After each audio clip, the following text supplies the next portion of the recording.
परमेश्वर के नाम की स्तुति हो। मैं परमेश्वर का धन्यवाद करता हूँ इस समय के लिए, वचन से मनन करने के लिए अवसर दिया। आप सभी को प्रभु यीशु के प्रेमी नाम से मेरा प्रेमी सलाम। 5 मिनट वर्ड वीडियो में आपका स्वागत है। इस वीडियो सेगमेंट के अंदर हम मनन कर रहे हैं मीका भविष्यवक्ता की पुस्तक से उसके 6 अध्याय और 3 कलम से 8वें कलम के वचन के भाग को हम सोचेंगे। हम देखते हैं कि इस वचन के भाग को मनन करते समय इज़राइल के बारे में मीका भविष्यवक्ता हमें कुछ बातें को बताते हैं। इज़राइलियों का जीवन वो काफ़ी बुरा था। वो परमेश्वर के वाचा का उल्लंघन कर चुके थे। 500 वर्ष से परमेश्वर का विद्रोह कर रहे थे और परमेश्वर ने उनके विरोध में न्याय भी प्रकट किया कि उन्हें असीरिया और बाबिलोन के हाथ में सौंप दिया जाएगा। इज़राइलियों का जीवन ऐसा था कि उनके जो नेता थे, राजाएं थे, जो अगुए थे, वो चोरी और लालच के माध्यम से अमीर बनते जा रहे थे और रिश्वतखोर बन गए थे।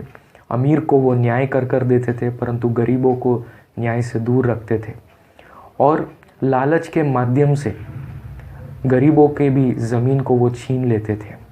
अन्यायपूर्ण आर्थिक व्यवहार उनका वहाँ पर था और भविष्यवक्ता उस समय में ऐसे थे जो पैसों के लिए परमेश्वर के सुरक्षा का वायदा लोगों को देने के लिए तैयार थे। लेकिन मीका भविष्यवक्ता अपने बारे में परिचय देते 3 अध्याय उसके 8वें कलम के अंदर वचन ऐसा कहता है कि यहोवा की आत्मा से शक्ति, न्याय और पराक्रम पाकर वो परिपूर्ण है और इज़राइल के अपराध और पाप को वो जता सकते हैं। अब हम जो वचन के भाग के ऊपर मनन कर रहे हैं उसके 6 अध्याय 3 कलम से 8वें कलम के अंदर हम उन वचन के भाग के अंदर देखते हैं कि मीका के द्वारा परमेश्वर इज़राइल से प्रश्न पूछते हैं कि परमेश्वर की उसमें क्या खामी है। परमेश्वर ऐसा कहता है कि मैंने तेरा क्या किया और क्या करके मैंने तुझे उकता किया है। परमेश्वर उन्हें इस प्रकार कहते हैं कि उन्हीं के पाप, उन्हीं के इच्छाएं, उन्हीं के लालसाओं के कारण वो परमेश्वर के विरोध में जा रहे हैं और परमेश्वर के ऊपर आरोप लगाने से अर्थ नहीं है। और परमेश्वर उन्हें याद दिलाते हैं कि किस प्रकार उन्होंने मिस्र देश में उन लोगों को छुड़ाया था और कैसे उस दासत्व के बंधन में से उन्हें छुड़ाया। उन्हें छुड़ाने के लिए मूसा, हारून और मरियम के द्वारा परमेश्वर ने कैसा कार्य किया। और दूसरी एक घटना परमेश्वर उन्हें याद दिलाते हैं कि कैसे मोआब के राजा ने उनके विरोध में कार्य करने की कोशिश की थी, श्राप डालने की कोशिश की थी, लेकिन बिलियाम के द्वारा कैसे परमेश्वर ने आशीर्वाद को प्रकट किया था। और फिर परमेश्वर उनसे कहते हैं कि परमेश्वर के सम्मुख जाने के लिए लोगों का विचार कैसा है, या क्या सच में परमेश्वर इन बातों को चाहते हैं।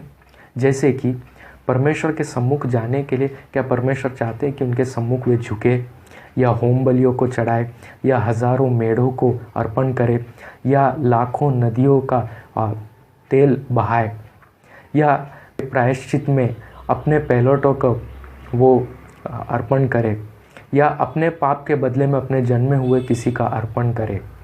परमेश्वर कहते हैं कि परमेश्वर इन सब चीज़ों को नहीं चाहते, परंतु परमेश्वर ऐसा कहते हैं कि मैं तुम्हें बता चुका हूँ मैं क्या चाहता हूँ। तो परमेश्वर की इच्छा क्या है? परमेश्वर कहते हैं कि तू न्याय से काम करे और कृपा से प्रीति रखे और अपने परमेश्वर के साथ नम्रता से चले। ये अध्याय का भाग हमें दिखाता है कि कैसे परमेश्वर लोगों से बात कर रहे हैं। आज अगर हम परमेश्वर के सम्मुख में बैठेंगे तो हम कई बार इसी रीत को देखते हैं। परमेश्वर हमसे पूछते हैं कि परमेश्वर की क्या गलती है और परमेश्वर हमें भूतकाल के बारे में याद दिलाते कि कैसे उन्होंने हमारे ऊपर कृपा की। जब हमें पता भी नहीं था कि लोग जब हमारे विरोध में थे, उन समयों में भी परमेश्वर ने हमें सुरक्षा दिया।